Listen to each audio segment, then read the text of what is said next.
आप सभी भाई बहनों का आध्यात्मिक ज्ञानात्मक चैनल की ब्रह्म मुहूर्त उपदेश कक्षा में एक बार फिर स्वागत है। आज की चर्चा का विषय भोग के ऊपर है, लेकिन भोग के साथ ही हमने देखी तन मन की और योग की अलग अलग स्थितियां कुछ चिन्हों के साथ दर्शाई है। इसलिए मेरी आप सभी भाई बहनों से विनती है कि आज की वीडियो के सही सही भावार्थ समझने के लिए आप वीडियो के चित्र पर अपनी नज़र भी टिकाए रखें और साथ के साथ वीडियो भी सुनते रहें, ताकि वीडियो के चित्र पर ध्यान रखते रखते आपको वीडियो के सही सही भावार्थ समझ में आ जाए। आज की वीडियो में तन का अभिप्राय हमारा स्थूल शरीर से है, मन का अभिप्राय सूक्ष्म शरीर से है और योग का अभिप्राय हमारा आत्मा से है। और ये जो भोग भोग हमने लिखा हुआ है, ये भोग तो देखिए जो 5 भोग्य विषय हैं, गंध, रस, रूप, स्पर्श और शब्द। क्योंकि स्थूल शरीर की देखिए 5 ज्ञानेंद्रियां हैं, 5 कर्मेंद्रियां हैं। इनको तो स्थूल शरीर की गोलक इसलिए कहा गया क्योंकि ये स्थूल शरीर के स्तर पर देखिए ये किसी भी स्तर पर कभी कभी कुछ अपंगता भी देखी जाती है। हालांकि सूक्ष्म शरीर 17 तत्वों का होता है, 5 भोग विषय, गंध, रस, रूप, स्पर्श और शब्द, और 5 ज्ञानेंद्रियां जो 5 स्थूल शरीर की गोलकों को एक शक्ति प्रदान करती है। स्थूल शरीर की गोलकें क्या हैं? नाक, जिह्वा, आंख, त्वचा और कान।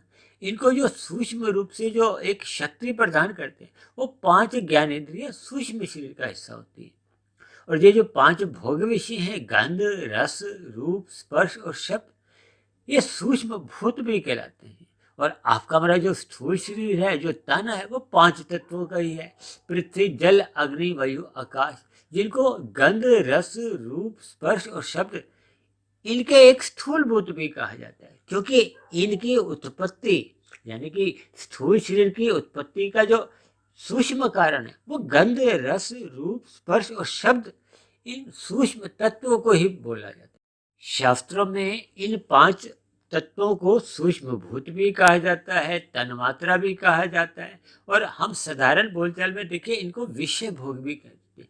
इन्हीं विषय भोगों के कारण ही माता के गर्भ में आपका हमारा स्थूल शरीर एक निर्माण प्रक्रिया में आरंभ होता है। लेकिन आज की चर्चा पर हमारा जो मुख्य केंद्र है, जब मुख्य जो आपका हमारा ध्यान है, वो देखिए भोग की 2 स्थितियों के ऊपर है। प्रथम भोग की स्थितियों के ऊपर हमने जो तीरों से भोग की और मन की और तन की दोनों स्थितियों को हमने भोग की और तीरों के द्वारा दर्शाया। इसका अभिप्राय क्या है कि जब जब हम तन के स्तर पर देखिए विषय भोगों का भोग करते हैं, तब उस स्थिति विशेष में तन के साथ साथ मन में आपका हमारा शामिल होता है। देखिए इन शब्दों को थोड़ा ध्यान से सुनो। देखिए भोग हो रहा है स्थूल शरीर के स्तर पर। स्थूल शरीर के स्तर पर जब जब भी आपके हमारे भोग होते हैं, उसमें देखिए मन शामिल होता है। इसलिए ऐसे सभी भोगों के आपके हमारे कारण शरीर में संस्कार बनते हैं। जब जब हम देखिए तन के स्तर पर भोग रहे हैं, तो मन की स्थिति वहां मजबूत बनी रहती है। लेकिन दूसरी स्थिति में हमने देखिए नीचे क्या लिखा है, पुनः हमने भोग लिखा है। लेकिन वहां हमने देखिए बाएं तरफ मन की स्थिति लिखी है और दाएं तरफ हमने योग की स्थिति लिखी है। यहाँ हमने देखिए तन की स्थिति का कहीं कोई वर्णन नहीं किया। इसलिए हमें यहाँ विशेष ध्यान इस बात को देना है कि जब जब मनुष्य मन के स्तर पर देखिए भोगों का चिंतन करता रहता है, भले ही अभी देखिए आरंभिक स्थितियों में तो उसको स्थूल शरीर के स्तर पर कोई भोग विषय प्राप्त नहीं हुआ, लेकिन मन के स्तर पर जब जब हम भोग विषयों का चिंतन मात्र भी करते हैं, तो वो चिंतन मात्र भी आपका हमारा वो भोग ही कहलाता है।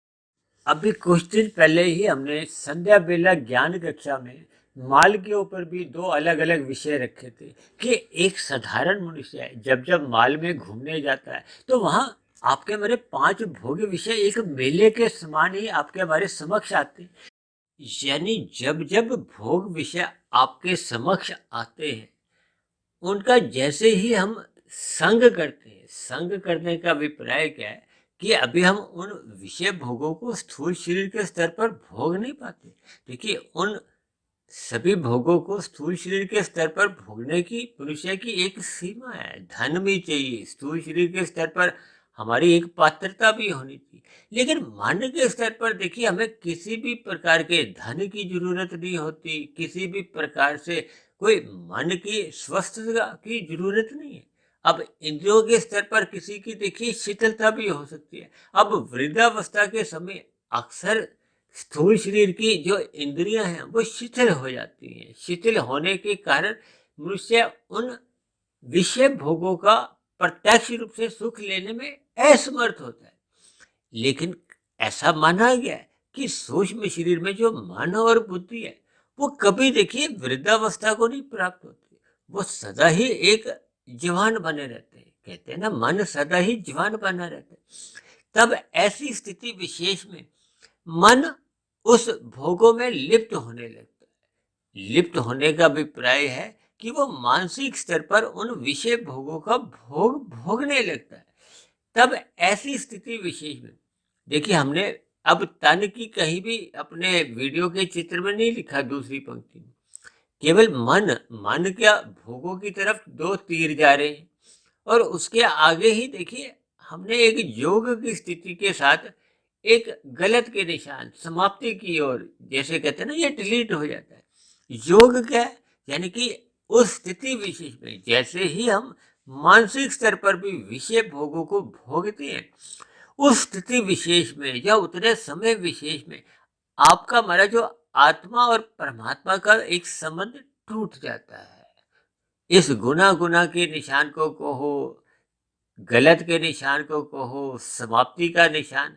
इसलिए मैंने दो देखिए ये चिन्हों द्वारा इस बात को समझाया है कि जब जब आपका हमारा देखिए स्थूल शरीर के स्तर पर भोग होता है तो मन और तन दोनों शामिल होते हैं।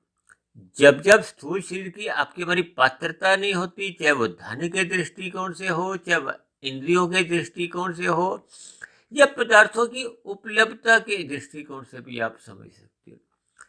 जब जब मानसिक भोग हम करते हैं, उस स्थिति विशेष में भी देखिए आपके हमारे संस्कार भी बनते हैं।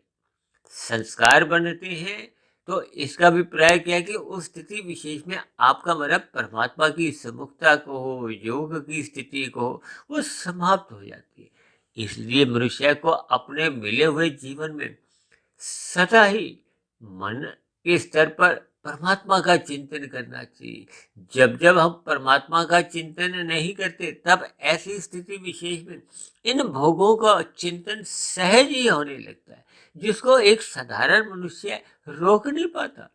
क्योंकि कारण शरीर में उससे संबंधित उसके संस्कार बने हुए हैं। वो संस्कार उसके मन बुद्धि के स्तर पर बार बार उन विषय भोगों को भोगने के फुर्ते जगाते हैं। अब ऐसी स्थिति विशेष में जब स्थूल शरीर के स्तर पर पात्रता नहीं होती, तो मानसिक भोगों का तो देखिए किसी भी प्रकार की कोई रोक टोक नहीं है। मानसिक भोगों पर किसी भी प्रकार की कोई कानूनी अड़चने नहीं है। मानसिक भोगों पर किसी भी प्रकार की कोई सामाजिक मर्यादाएं नहीं रहती। देखिए ये बहुत ही सूक्ष्म विषय है। इन बातों को हम जितना जितना क्रमबद्ध तरीके से समझ जाएंगे, इसीलिए तो कहते हैं कि स्थूल शरीर के स्तर पर तो विषय भोग आपको हमारा एक पतन का कारण बनते ही है, अमर्यादित विषय भोग। जब जब हम मानसिक स्तर पर भी इन विषय भोगों का भोग भोगते रहते हैं, तब ऐसी स्थिति विशेष में जब जब स्थूल शरीर की पात्रता होगी, जब स्थूल शरीर के स्तर पर हो, इंद्रियों के स्तर पर हो या धन के स्तर पर हो, यानी कि जब जब आपके समक्ष उन भोगों की उपलब्धता स्थूल शरीर के स्तर पर भी होने लगती है, तब ऐसी स्थिति विशेष में वो जो पहले के कारण शरीर में संस्कार बने होते हैं, जिनको हमने मानसिक स्तर पर पहले ही बहुत अधिक गहरे तल पर हम भोग चुके होते हैं, तब ऐसी स्थिति विशेष में मनुष्य फिर स्थूल शरीर के स्तर पर पुनः उन विषय भोगों को भोगता है। इसका अभिप्राय क्या है कि मनुष्य अपने मिले हुए जीवन में प्रत्यक्ष रूप का अभिप्राय जब जब स्थूल शरीर और सूक्ष्म शरीर दोनों सम्मिलित होते हैं, और अप्रत्यक्ष रूप से यानी कि जब जब स्थूल शरीर की पात्रता नहीं है लेकिन मानसिक स्तर पर विषय भोग होने से, ये अप्रत्यक्ष रूप से और प्रत्यक्ष रूप से ये दोनों ही भोग आपका हमारी परमात्मा से योग समाप्त करते हैं। क्योंकि मनुष्य एक बुद्धिमान जीव है। मनुष्य की विषय भोगों पे एक सहज ही एक रुचि बनी रहती है। शास्त्रों में तो इसको देखिए इंद्रिय दोष कहा गया। इसीलिए तो बार बार कहा जाता है कि मनुष्य योनि पाकर मनुष्य को पशु वृत्तियों से ऊपर उठना चाहिए। क्योंकि चार पशु वृत्तियां हैं: आहार, मैथुन, निंद्रा और भय। यदि मनुष्य अपने मिले हुए जीवन में सत्संग नहीं करता, परमात्मा की सम्मुखता नहीं बढ़ाता, यानी कि अपना सत्वगुण का संग बढ़ाता नहीं है, तब ऐसी स्थिति विशेष में मनुष्य के मन में कहो, स्थूल शरीर के स्तर पर ये पशु वृत्तियां सहज ही बनी रहती। जबकि अक्सर ऐसा आपका मेरा अनुभव है कि पशुओं में या पक्षियों में भी वो अपना भोजन कहो या विषय भोग जितने भी हैं वो अपने एक मर्यादा तक लेते हैं। जबकि मनुष्य अपने मिले हुए जीवन में इन विषय भोगों की गलियों में अमर्यादित हो जाता है। ये अमर्यादित विषय भोग ही मनुष्य के पतन का कारण बनते हैं, क्योंकि मनुष्य फिर वो तमोगुण में गिरने लगता है। तमोगुण में गिरने पे वो विषय भोगों के भोग ही मनुष्य से पाप कर्म करवाने को एक मजबूर कर देते हैं, मनुष्य को बाध्य कर देते हैं।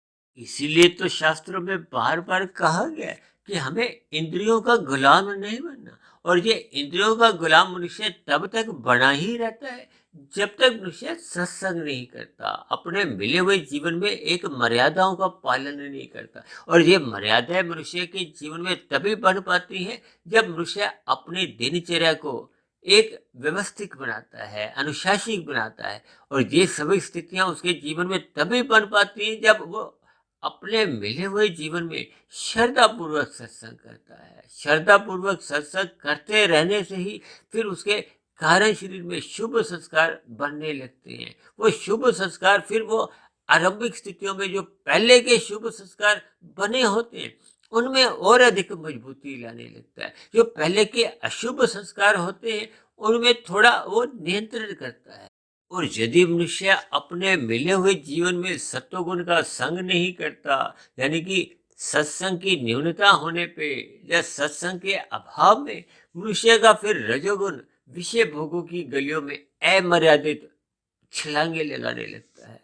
ये छलांगे लगाते लगाते मनुष्य का जीवन कब एक मृत्यु को प्राप्त हो जाता है, मनुष्य को इसका बोध नहीं होता। बोध तब होता है जब उसके पास समय नहीं बचता, मृत्यु की अंतिम स्थितियां होती हैं, तब उसको मिले हुए जीवन का एक पश्चाताप होता है। इसलिए मनुष्य को आरंभिक स्थितियों से ही अपने मिले हुए जीवन के महत्व को समझना होगा। हमें सत्संग करते रहना होगा। सत्संग करते रहने से ही इन विषय भोगों की लगाम को नियंत्रण में रखा जा सकता है। भगवान श्री कृष्ण ने गीता में अर्जुन के 5 घोड़ों की लगाम अपने हाथ में रखकर यही एक संदेश दिया कि जब तक हम रजोगुण को सत्वगुण की लगाम से नियंत्रण में नहीं रखते, जैसे हम कार स्कूटर चलाते हैं तो आपके बड़े ब्रेक एक सही सही होने पे तो ही हम अपने स्कूटर कार को सही दिशा में ले जाते। और यदि हमें गाड़ी स्टार्ट करने से पहले पता चल जाए कि इसमें देखिए ब्रेक है ही नहीं, तब ऐसी स्थिति विशेष में देखिए कोई भी मनुष्य उस गाड़ी को चलाने का जोखिम नहीं लेता। लेकिन मनुष्य अपने मिले हुए जीवन में सत्संग के अभाव में इस संसारी विषय भोगों के आकर्षण में खुलेआम घूमता रहता है। उस पर किसी भी प्रकार का नियंत्रण नहीं होता। जब तक मनुष्य के जीवन में सत्संग नहीं होता तो उसका नियंत्रण कहो, ब्रेक कहो, फेल हो जाती है। या उसके जीवन में ये विषय भोग अमर्यादित होने से उसका जीवन यूं ही विषय भोगों की गलियों में घूमता रहता है। उसके विषय भोग अमर्यादित बने रहते हैं। फिर ये विषय भोग ही अमर्यादित होते रहने से मनुष्य का अक्सर जीवन प्रमाद में या आलस्य में रहता है, जिसके फलस्वरूप मनुष्य उन विषय भोगों की प्राप्ति के लिए आवश्यक कर्म कर नहीं पाता। तब ऐसी स्थिति विशेष में वो अन्य मनुष्यों के कहो या अन्य जीवों के सुखों को चुराता है, छीनता है। यानी कि मनुष्य अपने मिले हुए जीवन में फिर अनीतिगत कार्य करने में संलग्न होने लगता है, पाप कर्म करने लगता है। तब ऐसी स्थिति विशेष में उसका पाप कर्मों का कर्माशय बढ़ने लगता है। पुण्य कर्मों की न्यूनता रहने से फिर मरते समय संचित कर्मों की स्थिति बिगड़ जाती है। जिस बिगड़ी हुई स्थिति ही फिर मनुष्य की मरने के बाद अधोगति की स्थितियां बनाती है। तो इसके पीछे का जो एक मूल कारण है वो आपके मरे विषय भोग ही है। और ये विषय भोग बिना सत्संग के देखिए नियंत्रण में आ ही नहीं सकते। इसलिए मेरी आप सभी भाई बहनों से विनती है कि मिले हुए जीवन में हमें राष्ट्रीय स्थितियों को मर्यादा में रखने के लिए ब्रह्म मुहूर्त में उठना चाहिए। ब्रह्म मुहूर्त में हमें परमात्मा का ध्यान लगाना होगा। जब जब आपका बड़ा सत्वगुण मजबूत होने लगता है तो फिर दिन में जब रजोगुण की स्थितियां आती हैं तो मनुष्य उन स्थिति विशेष पे अपने आप पर नियंत्रण पा पाता है। जब जब रजोगुण मर्यादा में रहता है तब ऐसी स्थिति विशेष में मनुष्य का तमोगुण में गिरने का प्रश्न ही नहीं उठता। तो ऐसी सभी शुभ स्थितियां हम सभी भाई बहनों के जीवन में तभी बन पाती हैं जब मनुष्य रात को जल्दी सो जाता है। यदि रात को जब तमोगुण की मोहनात्मक स्थितियां होती हैं तब ऐसी स्थिति विशेष से मनुष्य बच जाता है, रात को जल्दी सो जाता है, सुबह जल्दी उठकर ब्रह्म मुहूर्त में परमात्मा का ध्यान लगाता है। और जैसे जैसे आत्मा का परमात्मा से एक योग की स्थितियां उत्पन्न होने लगती तो फिर ये योग सहज ही मनुष्य को परमात्मा से फिर प्रीति करवा देते, क्योंकि आत्मा और परमात्मा का तो देखिए पहले से ही सजातीय संबंध है। ये तो जब जब आपके हमारे आत्मा का ज्ञान आवृत होने लगता है। आवृत होने का मतलब ये हम जब सत्वगुण का संग नहीं करते तो मनुष्य का ज्ञान आवृत होने लगता है। आवृत का अभिप्राय क्या है कि मनुष्य का रजोगुण बढ़ने लगता है और जब रजोगुण बहुत गहरे तल पे होने लगता है तो मनुष्य अज्ञानता में तमोगुण में गिर जाता है। तब ऐसी स्थिति विशेष में उस आत्मा का जो एक प्रकाश है वो बहुत अधिक आवृत हो जाता है, जिसके फलस्वरूप वो आत्मा की परमात्मा से विस्मृति हो जाती है, योग टूट जाता है। जबकि शास्त्रों में कहा गया है, हमें केवल अपने कारण शरीर में अज्ञानता के या विषय भोगों के बुरे संस्कारों को हमें समाप्त करना है। ये बुरे संस्कार देखिए, तामसी संस्कारों को मल कहा जाता है, राजसी संस्कारों को विक्षेप कहा जाता है। विक्षेप का अभिप्राय देखिए ये चंचलता से होता है। मनुष्य एक विषय भोग पर रुकता नहीं है। कभी एक विषय भोग भोगता है, फिर दूसरा, फिर तीसरा, फिर चौथा, फिर पांचवा, फिर दूसरा, तीसरा, यानी कि उसके जीवन में कभी तृप्ति नहीं होती। तो ये सभी स्थितियां मनुष्य के जीवन में जब निरंतर बनी रहती हैं तो फिर मनुष्य का जो आत्मा और परमात्मा का जो एक योग की स्थिति है वो समाप्त होने लगती है। इसलिए मेरी आप सभी भाई बहनों से विनती है कि मिले हुए जीवन का सदुपयोग करते हुए हमें सत्संग करते रहना चाहिए। ये सत्संग भले ही आरंभिक स्थितियों में देखिए बेमन से होता है, क्योंकि पहले के विषय वो आपको में सत्संग करने नहीं देते, लेकिन निरंतर अभ्यास करते रहने से फिर धीरे धीरे मन वहाँ टिकने लगता है। टिकने का अभिप्राय जैसे जैसे ज्ञान टिकने लगता है वो अपना प्रकाश फैलाता है, वो अपना प्रकाश फिर पहले के जो भोगों के जो अज्ञानता रूपी संस्कार होते हैं उनको कमजोर करता है, समाप्त करने लगता है। ऐसी स्थितियां निरंतर आपके हमारे जीवन में प्रयास करने से ही बढ़ने लगती हैं। फिर धीरे धीरे सत्संग में मन लगने लगता है और विषय भोगों से फिर ज्ञान पूर्वक वैराग्य होने लगता है। ऐसी सभी शुभ स्थितियां आपके हमारे जीवन में आरंभिक स्थितियों में तभी बन पाती हैं जब हम अपने मिले हुए जीवन में ज्ञान पूर्वक कर्म कांड करते हैं। ये जो आपके हमारे जीवन में समय समय पे ये जो कर्म कांड करने की जो एक प्रक्रिया होती है, इन सभी कर्म कांडों को भी मनुष्य को ज्ञान पूर्वक करना चाहिए। जब जब मनुष्य उन कर्म कांडों को देखिए लोभ से या भय से करता है तब ऐसी स्थिति विशेष में उसके कारण शरीर में उनके सात्विक संस्कार बन नहीं पाते। सात्विक संस्कार नहीं जब बनते तो फिर मन बुद्धि में उनके प्रति कोई एक अच्छे विचार ही नहीं आते। जब जब भोगों के ही संस्कार कारण शरीर में बने होते हैं, तब ऐसी स्थिति विशेष में वो बने हुए संस्कारों के ही फुरने बार बार उठते रहते हैं, और वो उठे हुए फुरने ही फिर बार बार मनुष्य को विषय भोगों में ही लगाते हैं। तो इसलिए परमात्मा के ज्ञान विज्ञान को कहो या गुणों के इस खेल को मनुष्य को समझना होगा। और ये खेल कहो या परमात्मा का ज्ञान विज्ञान मनुष्य को तभी समझ आ पाता है जब मनुष्य परमात्मा की सम्मुखता करता है, सत्संग करता है। तो ऐसी सभी शुभ स्थितियां आपके हमारे जीवन में भी बने, ताकि आपके हमारे ये भोग विषय नियंत्रण में आ जाए और आपका हमारा मिला हुआ जीवन बिगड़ने से बच जाए, यानी कि सफलता की ओर जाना ही आपके हमारे जीवन की एक सार्थकता बने। और ये तभी संभव होता है जब हम सत्संग को महत्व देते हैं। तो ऐसी सभी शुभ स्थितियां आप सभी भाई बहनों के जीवन में भी बने। इन्हीं शुभकामनाओं के साथ आज की चर्चा विशेष को अब हम यही विश्राम देते हैं। शाम को फिर मिलते हैं संध्या बेला ज्ञान कक्षा में। तब तक आप अपने आध्यात्मिक पिता सुधीर भाटिया फकीर को इजाजत दें। आप सभी भाई बहनों की सात्विक दिनचर्या बनी रहने के लिए मेरी ओर से आप सभी भाई बहनों को बहुत बहुत शुभकामनाएं।